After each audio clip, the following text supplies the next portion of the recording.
the answer you're looking for comes from trust.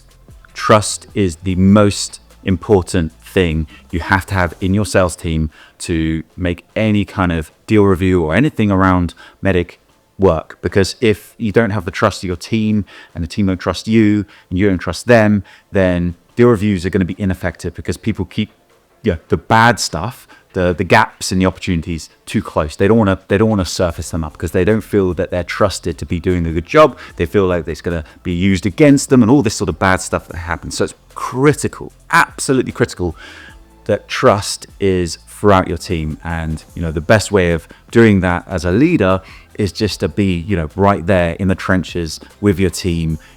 When they find gaps, when they come to you and say, look, I've got this great opportunity, but this person I'm working with, I just don't think they're a champion. You need to say great work. That is good work because that is good selling. Great salespeople, they find their gaps in opportunities. So that's the most important thing. It doesn't matter what you do, no matter what tactics you have, how regular you have deal reviews, or how great everyone is at MEDDIC. If you haven't got the trust, it won't work. Invite the inputs from everyone in that room, because one of the beautiful things about deal reviews is typically in a sales team, you've got different flavors of experience, different flavors of character. So you might have someone that's got lots of deal experience, lots of craft, but it might have someone in the room who's a product expert, it might have someone in the room who's an industry expert.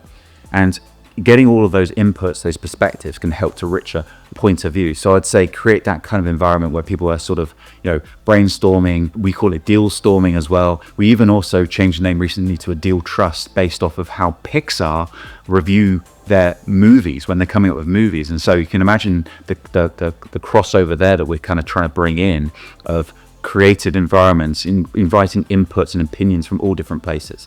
If you're looking for something a little bit more sort of tactical, I always like to start with talking about the pain and then start reflecting how that impacts different stakeholders, so you can start to get a feel for how many stakeholders are we considering here. So I always like to start with pain, but I'm always a little bit careful as well to be too prescriptive, because I don't think there's a best way to go through letter by letter. But if you start with pain, it can usually inspire the conversation to really start to understand how you can help the customer and the lay of the land of the opportunity.